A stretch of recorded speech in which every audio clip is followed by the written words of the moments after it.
بسم الله الرحمن الرحيم. الحمد لله الذي خلق السماوات والأرض وجعل الظلمات والنور ثم الذين كفروا بربهم يعدلون.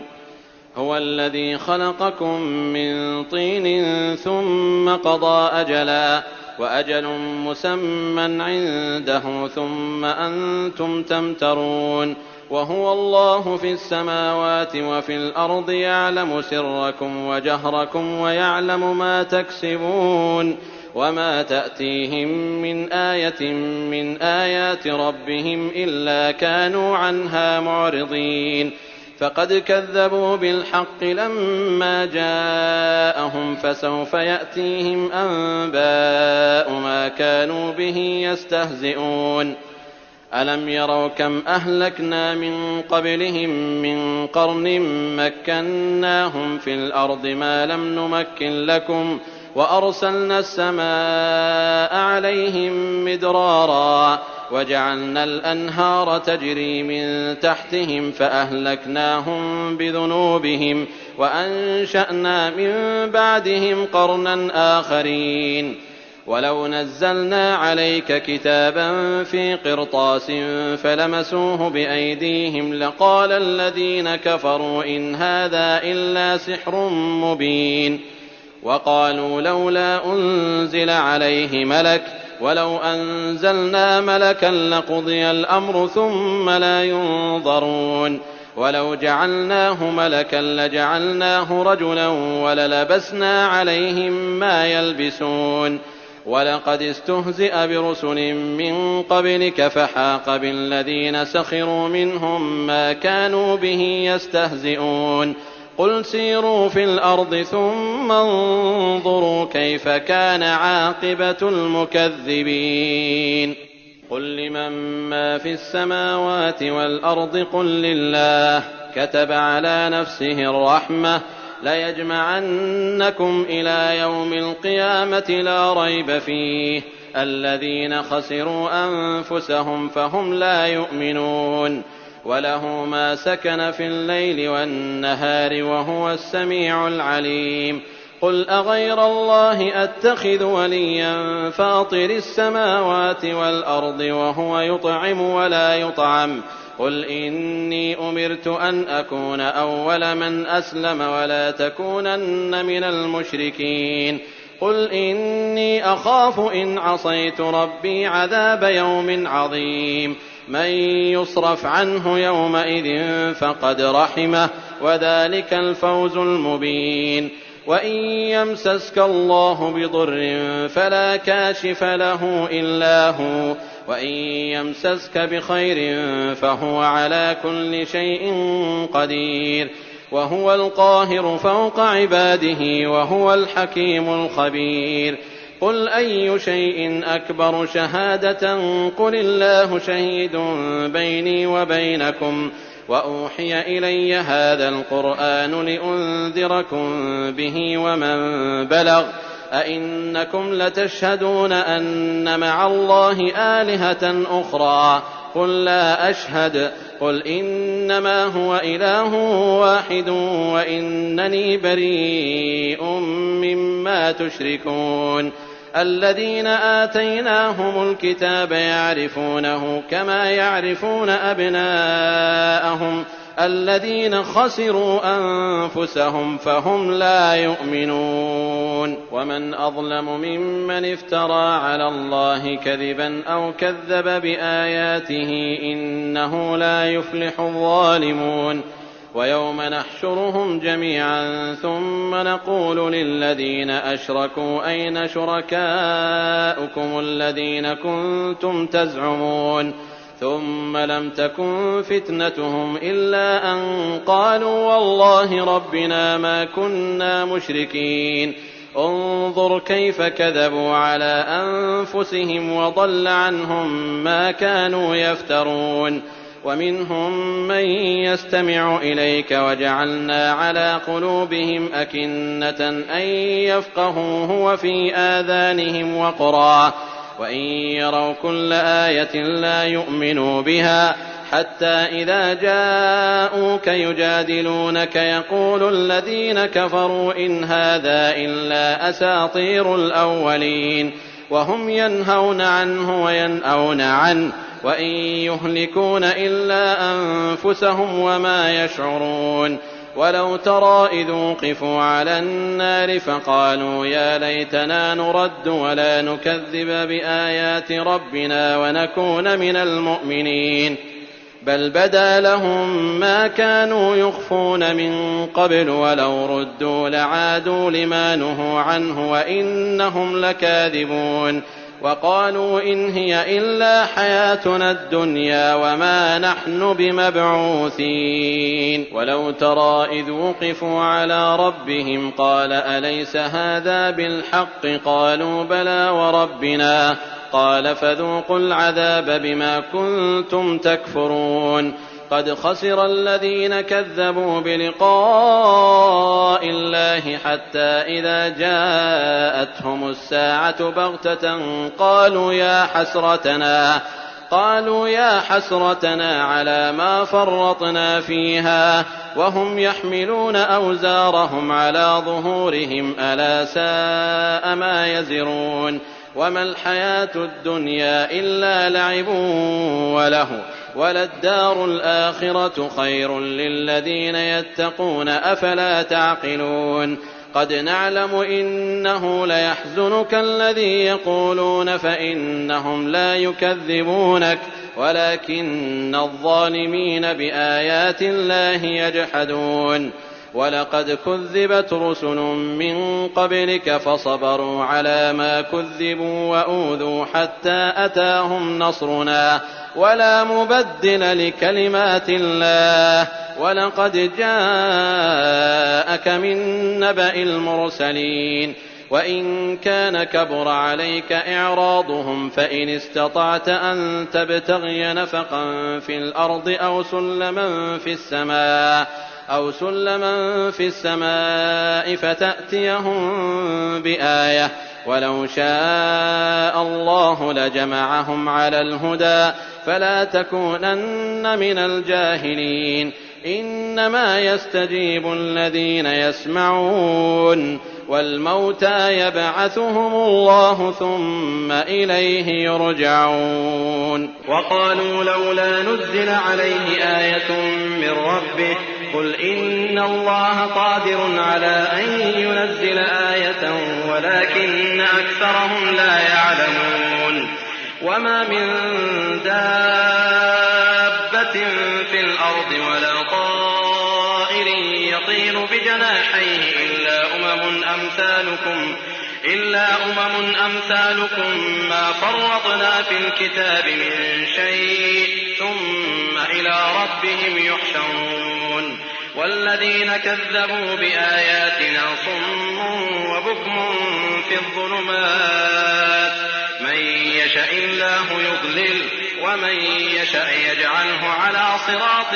مستقيم قل أرأيتكم إن أتاكم عذاب الله أو أتتكم الساعة أغير الله تدعون إن كنتم صادقين بل إياه تدعون فيكشف ما تدعون إليه إن شاء وتنسون ما تشركون ولقد أرسلنا إلى أمم من قبلك فأخذناهم بالبأساء والضراء لعلهم يتضرعون فلولا إذ جاءهم بأسنا تضرعوا ولكن قست قلوبهم وزين لهم الشيطان ما كانوا يعملون فلما نسوا ما ذكروا به فتحنا عليهم أبواب كل شيء حتى إذا فرحوا بما أوتوا أخذناهم بغتة فإذا هم مبلسون فقطع دابر القوم الذين ظلموا والحمد لله رب العالمين قل أرأيتم إن أخذ الله سمعكم وأبصاركم وختم على قلوبكم من إله غير الله يأتيكم به انظر كيف نصرف الآيات ثم هم يصدفون قل أرأيتكم إن أتاكم عذاب الله بغتة أو جهرة هل يهلك إلا القوم الظالمون وما نرسل المرسلين إلا مبشرين ومنذرين فمن آمن وأصلح فلا خوف عليهم ولا هم يحزنون والذين كذبوا بآياتنا يمسهم العذاب بما كانوا يفسقون قل لا أقول لكم عندي خزائن الله ولا أعلم الغيب ولا أقول لكم إني ملك إن أتبع إلا ما يوحى إلي قل هل يستوي الأعمى والبصير أفلا تتفكرون وأنذر به الذين يخافون أن يحشروا إلى ربهم ليس لهم من دونه ولي ولا شفيع لعلهم يتقون ولا تطرد الذين يدعون ربهم بالغداة والعشي يريدون وجهه ما عليك من حسابهم من شيء وما من حسابك عليهم من شيء فتطردهم فتكون من الظالمين وكذلك فتنا بعضهم ببعض ليقولوا أهؤلاء من الله عليهم من بيننا أليس الله بأعلم بالشاكرين وإذا جاءك الذين يؤمنون بآياتنا فقل سلام عليكم كتب ربكم على نفسه الرحمة أنه من عمل منكم سوءا بجهالة ثم تاب من بعده وأصلح فأنه غفور رحيم وكذلك نفصل الآيات ولتستبين سبيل المجرمين قل إني نهيت أن أعبد الذين تدعون من دون الله قل لا أتبع أهواءكم قد ضللت إذا وما أنا من المهتدين قل إني على بينة من ربي وكذبتم به ما عندي ما تستعجلون به إن الحكم إلا لله يقص الحق وهو خير الفاصلين قل لو أن عندي ما تستعجلون به لقضي الأمر بيني وبينكم والله أعلم بالظالمين وعنده مفاتح الغيب لا يعلمها إلا هو ويعلم ما في البر والبحر وما تسقط من ورقة إلا يعلمها ولا حبة في ظلمات الأرض ولا رطب ولا يابس إلا في كتاب مبين وهو الذي يتوفاكم بالليل ويعلم ما جرحتم بالنهار ثم يبعثكم فيه ليقضى أجل مسمى ثم إليه مرجعكم ثم ينبئكم بما كنتم تعملون وهو القاهر فوق عباده ويرسل عليكم حفظة حتى إذا جاء أحدكم الموت توفته رسلنا وهم لا يفرطون ثم ردوا إلى الله مولاهم الحق ألا له الحكم وهو أسرع الحاسبين قل من ينجيكم من ظلمات البر والبحر تدعونه تضرعا وخفية لئن أنجانا من هذه لنكونن من الشاكرين قل الله ينجيكم منها ومن كل كرب ثم أنتم تشركون قل هو القادر على أن يبعث عليكم عذابا من فوقكم أو من تحت أرجلكم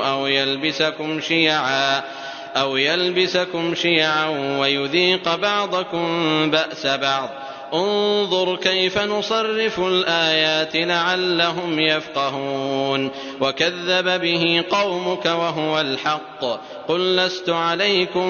بوكيل لكل نبأ مستقر وسوف تعلمون وإذا رأيت الذين يخوضون في آياتنا فأعرض عنهم حتى يخوضوا في حديث غيره وإما ينسينك الشيطان فلا تقعد بعد الذكرى مع القوم الظالمين وما على الذين يتقون من حسابهم من شيء ولكن ذكرى لعلهم يتقون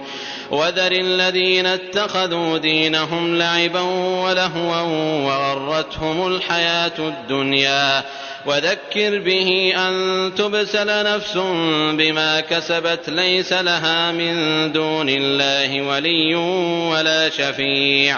ليس لها من دون الله ولي ولا شفيع وإن تعدل كل عدل لا يؤخذ منها أولئك الذين أبسلوا بما كسبوا لهم شراب من حميم وعذاب أليم بما كانوا يكفرون قل أندعو من دون الله ما لا ينفعنا ولا يضرنا ونرد على أعقابنا بعد إذ هدانا الله كالذي استهوته الشياطين في الأرض حيران له أصحاب يدعونه إلى الهدى ائتنا قل إن هدى الله هو الهدى وأمرنا لنسلم لرب العالمين وأن أقيموا الصلاة واتقوه وهو الذي إليه تحشرون وهو الذي خلق السماوات والأرض بالحق ويوم يقول كن فيكون قوله الحق وله الملك يوم ينفخ في الصور عالم الغيب والشهادة وهو الحكيم الخبير وإذ قال إبراهيم لأبيه آزر أتتخذ أصناما آلهة إني أراك وقومك في ضلال مبين وكذلك نري إبراهيم ملكوت السماوات والأرض وليكون من الموقنين فلما جن عليه الليل رأى كوكبا قال هذا ربي فلما أفل قال لا أحب الآفلين فلما رأى القمر بازغا قال هذا ربي فلما أفل قال لئن لم يهدني ربي لأكونن من القوم الضالين فلما رأى الشمس بازغة قال هذا ربي هذا أكبر فلما أفلت قال يا قوم إني بريء مما تشركون إني وجهت وجهي للذي فطر السماوات والأرض حنيفا وما أنا من المشركين وحاجه قومه قال أتحاجوني في الله وقد هدان ولا أخاف ما تشركون به إلا أن يشاء ربي شيئا وسع ربي كل شيء علما أفلا تتذكرون وكيف أخاف ما أشركتم ولا تخافون أنكم أشركتم بالله ما لم ينزل به عليكم سلطانا فأي الفريقين أحق بالأمن إن كنتم تعلمون الذين آمنوا ولم يلبسوا إيمانهم بظلم أولئك لهم الأمن وهم مهتدون وتلك حجتنا آتيناها إبراهيم على قومه نرفع درجات من نشاء إن ربك حكيم عليم ووهبنا له إسحاق ويعقوب كلا هدينا ونوحا هدينا من قبل ومن ذريته داود وسليمان وأيوب ويوسف وموسى وهارون وكذلك نجزي المحسنين وزكريا ويحيى وعيسى وإلياس كل من الصالحين وإسماعيل واليسع ويونس ولوطا وكلا فضلنا على العالمين ومن آبائهم وذرياتهم وإخوانهم واجتبيناهم وهديناهم إلى صراط مستقيم ذلك هدى الله يهدي به من يشاء من عباده ولو أشركوا لحبط عنهم ما كانوا يعملون أولئك الذين آتيناهم الكتاب والحكم والنبوة فإن يكفر بها هؤلاء فقد وكلنا بها قوما ليسوا بها بكافرين أولئك الذين هدى الله فبهداه مقتده قل لا أسألكم عليه أجرا إن هو إلا ذكرى للعالمين وما قدروا الله حق قدره إذ قالوا ما أنزل الله على بشر من شيء قل من أنزل الكتاب الذي جاء به موسى نورا وهدى للناس تجعلونه قراطيس تبدونها وتخفون كثيرا وعلمتم ما لم تعلموا أنتم ولا آباؤكم قل الله ثم ذرهم في خوضهم يلعبون وهذا كتاب أنزلناه مبارك مصدق الذي بين يديه ولتنذر أم القرى ومن حولها والذين يؤمنون بالآخرة يؤمنون به وهم على صلاتهم يحافظون ومن أظلم ممن افترى على الله كذبا أو قال أوحي إلي ولم يوح إليه شيء ومن قال سأنزل مثل ما أنزل الله ولو ترى إذ الظالمون في غمرات الموت والملائكة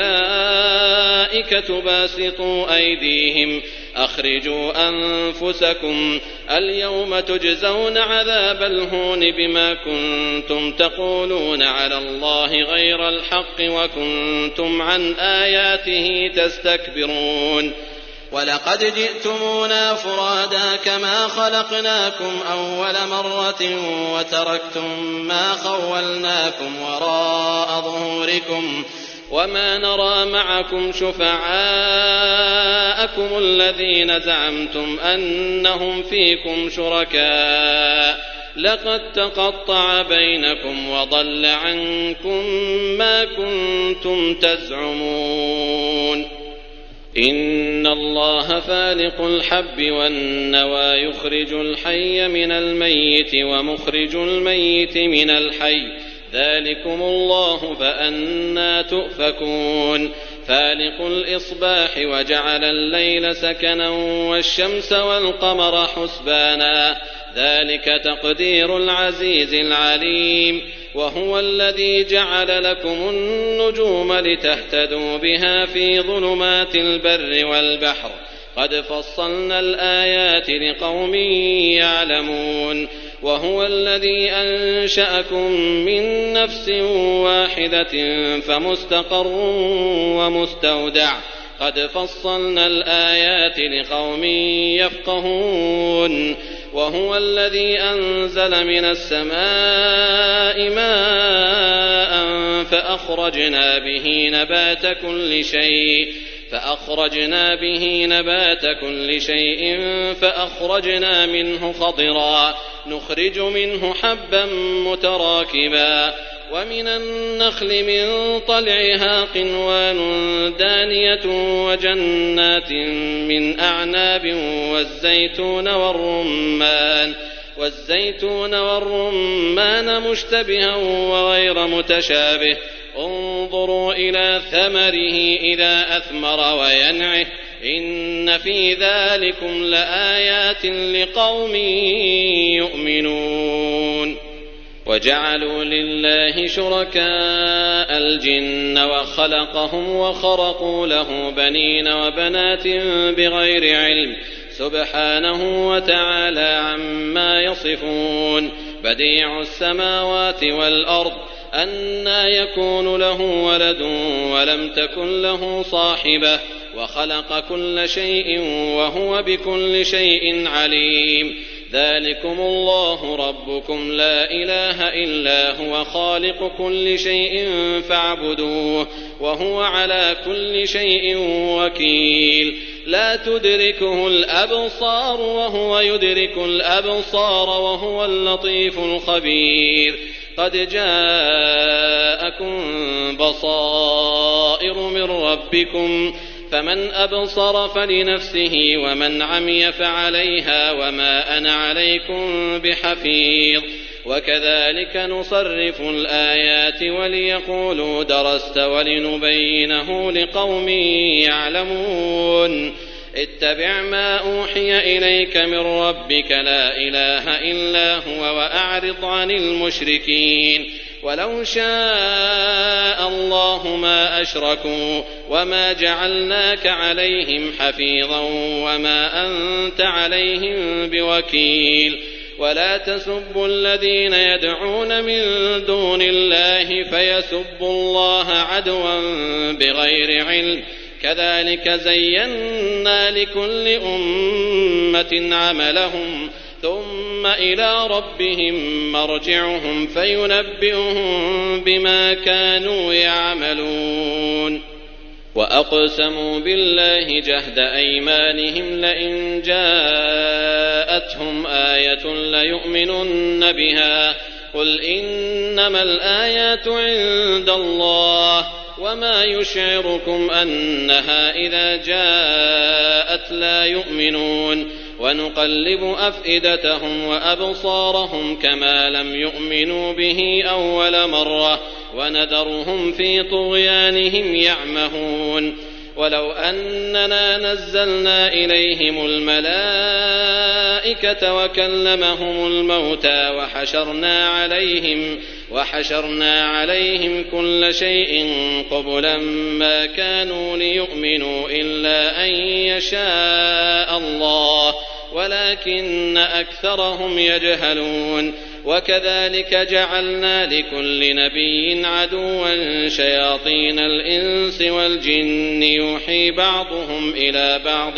زخرف القول غرورا. ولو شاء ربك ما فعلوه فذرهم وما يفترون. ولتصغى إليه أفئدة الذين لا يؤمنون بالآخرة وليرضوه وليقترفوا ما هم مقترفون. أفغير الله أبتغي حكما وهو الذي أنزل إليكم الكتاب مفصلا والذين آتيناهم الكتاب يعلمون أنه منزل من ربك بالحق فلا تكونن من الممترين. وتمت كلمة ربك صدقا وعدلا لا مبدل لكلماته وهو السميع العليم. وإن تطع أكثر من في الأرض يضلوك عن سبيل الله إن يتبعون إلا الظن وإن هم إلا يخرصون. إن ربك هو أعلم من يضل عن سبيله وهو أعلم بالمهتدين. فكلوا مما ذكر اسم الله عليه إن كنتم بآياته مؤمنين. وما لكم ألا تأكلوا مما ذكر اسم الله عليه وقد فصل لكم ما حرم عليكم إلا ما اضطررتم إليه وإن كثيرا ليضلون بأهوائهم بغير علم. إن ربك هو أعلم بالمعتدين. وذروا ظاهر الإثم وباطنه إن الذين يكسبون الإثم سيجزون بما كانوا يقترفون. ولا تأكلوا مما لم يذكر اسم الله عليه وإنه لفسق وإن الشياطين ليوحون إلى أوليائهم ليجادلوكم وإن أطعتموهم إنكم لمشركون أومن كان ميتا فأحييناه وجعلنا له نورا يمشي به في الناس كمن مثله في الظلمات ليس بخارج منها كذلك زين للكافرين ما كانوا يعملون وكذلك جعلنا في كل قرية أكابر مجرميها ليمكروا فيها وما يمكرون إلا بأنفسهم وما يشعرون وإذا جاءتهم آية قالوا لن نؤمن حتى نؤتى مثل ما أوتي رسل الله أعلم حيث يجعل رسالته سيصيب الذين أجرموا صغار عند الله وعذاب شديد بما كانوا يمكرون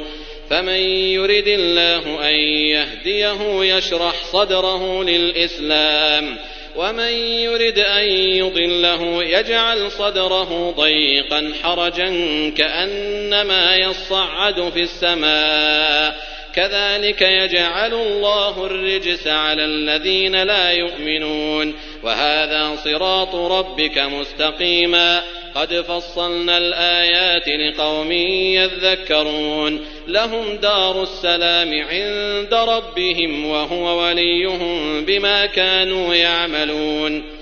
ويوم يحشرهم جميعا يا معشر الجن قد استكثرتم من الإنس وقال أولياؤهم من الإنس ربنا استمتع بعضنا ببعض وبلغنا أجلنا الذي أجلت لنا قال النار مثواكم خالدين فيها إلا ما شاء الله إن ربك حكيم عليم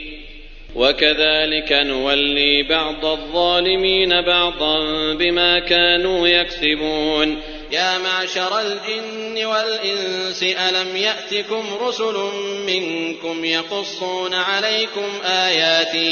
يقصون عليكم آياتي وينذرونكم لقاء يومكم هذا قالوا شهدنا على أنفسنا وغرتهم الحياة الدنيا وشهدوا على أنفسهم أنهم كانوا كافرين ذلك أن لم يكن ربك مهلك القرى بظلم وأهلها غافلون ولكل درجات مما عملوا وما ربك بغافل عما يعملون وربك الغني ذو الرحمة إن يشأ يذهبكم ويستخلف من بعدكم ما يشاء كما أنشأكم من ذرية قوم آخرين إنما توعدون لآت وما أنتم بمعجزين قل يا قوم اعملوا على مكانتكم إني عامل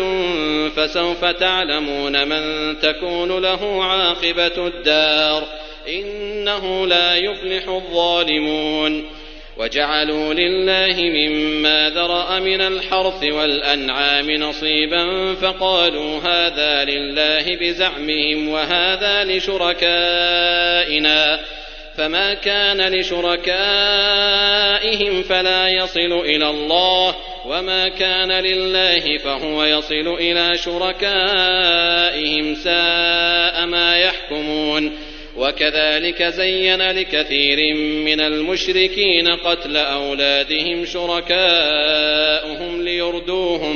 ليردوهم وليلبسوا عليهم دينهم ولو شاء الله ما فعلوه فذرهم وما يفترون وقالوا هذه أنعام وحرث حجر لا يطعمها إلا من نشاء بزعمهم وأنعام حرمت ظهورها وأنعام لا يذكرون اسم الله عليها افتراء عليه سيجزيهم بما كانوا يفترون وقالوا ما في بطون هذه الأنعام خالصة لذكورنا ومحرم على أزواجنا وإن يكن ميتة فهم فيه شركاء سيجزيهم وصفهم إنه حكيم عليم. قد خسر الذين قتلوا أولادهم سفها بغير علم وحرموا ما رزقهم الله افتراء على الله قد ضلوا وما كانوا مهتدين. وهو الذي أنشأ جنات معروشات وغير معروشات والنخل والزرع مختلفا أكله والزيتون والرمان متشابها وغير متشابه كلوا من ثمره إذا أثمر وآتوا حقه يوم حصاده ولا تسرفوا إنه لا يحب المسرفين. ومن الأنعام حمولة وفرشا كلوا مما رزقكم الله ولا تتبعوا خطوات الشيطان إنه لكم عدو مبين. 8 أزواج من الضأن 2 ومن المعز 2 قل الذكرين حرم أم الأنثيين أما اشتملت عليه أرحام الأنثيين نبئوني بعلم إن كنتم صادقين. ومن الإبل 2 ومن البقر 2 قل الذكرين حرم أم الأنثيين أما اشتملت عليه أرحام الأنثيين أم كنتم شهداء إذ وصاكم الله بهذا فمن أظلم ممن افترى على الله كذبا ليضل الناس بغير علم إن الله لا يهدي القوم الظالمين. قل لا أجد فيما أوحي إلي محرما على طاعم يطعمه إلا أن يكون ميتة أو دما مسفوحا أو لحم خنزير فإنه رجس أو فسقا أهل لغير الله به فمن اضطر غير باغ ولا عاد فإن ربك غفور رحيم. وعلى الذين هادوا حرمنا كل ذي ظفر ومن البقر والغنم حرمنا عليهم شحومهما إلا ما حملت ظهورهما أو الحوايا أو ما اختلط بعظم ذلك جزيناهم ببغيهم وإنا لصادقون. فإن كذبوك فقل ربكم ذو رحمة واسعة ولا يرد بأسه عن القوم المجرمين. سيقول الذين أشركوا لو شاء الله ما أشركنا ولا آباؤنا ولا حرمنا من شيء كذلك كذب الذين من قبلهم حتى ذاقوا بأسنا قل هل عندكم من علم فتخرجوه لنا إن تتبعون إلا الظن وإن أنتم إلا تخرصون. قل فلله الحجة البالغة فلو شاء لهداكم أجمعين. قل هلم شهداءكم الذين يشهدون أن الله حرم هذا فإن شهدوا فلا تشهد معهم ولا تتبع أهواء الذين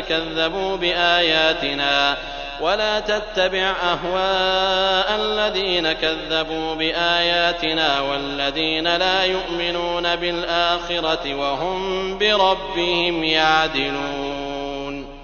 قل تعالوا أتل ما حرم ربكم عليكم ألا تشركوا به شيئا وبالوالدين إحسانا ولا تقتلوا أولادكم من إملاق نحن نرزقكم وإياهم ولا تقربوا الفواحش ما ظهر منها وما بطن ولا تقتلوا النفس التي حرم الله إلا بالحق ذلكم وصاكم به لعلكم تعقلون. ولا تقربوا مال اليتيم إلا بالتي هي أحسن حتى يبلغ أشده وأوفوا الكيل والميزان بالقسط لا نكلف نفسا إلا وسعها وإذا قلتم فاعدلوا ولو كان ذا قربى وبعهد الله أوفوا ذلكم وصاكم به لعلكم تذكرون وأن هذا صراطي مستقيما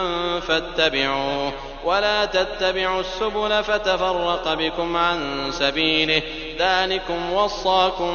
به لعلكم تتقون ثم آتينا موسى الكتاب تماما على الذي أحسن وتفصيلا لكل شيء وهدى ورحمة لعلهم بلقاء ربهم يؤمنون وهذا كتاب أنزلناه مبارك فاتبعوه واتقوا لعلكم ترحمون أن تقولوا إنما أنزل الكتاب على طائفتين من قبلنا وإن كنا عن دراستهم لغافلين أو تقولوا لو أنا أنزل علينا الكتاب لكنا أهدى منهم فقد جاءكم بينة من ربكم وهدى ورحمة فمن أظلم ممن كذب بآيات الله وصدف عنها سنجزي الذين يصدفون عن آياتنا سوء العذاب بما كانوا يصدفون هل ينظرون إلا أن تأتيهم الملائكة أو يأتي ربك أو يأتي بعض آيات ربك يوم يأتي بعض آيات ربك لا ينفع نفسا إيمانها لم تكن آمنت من قبل أو كسبت في إيمانها خيرا قل انتظروا إنا منتظرون إن الذين فرقوا دينهم وكانوا شيعا لست منهم في شيء إنما أمرهم إلى الله ثم ينبئهم بما كانوا يفعلون من جاء بالحسنة فله 10 أمثالها ومن جاء بالسيئة فلا يجزى إلا مثلها وهم لا يظلمون قل إنني هداني ربي إلى صراط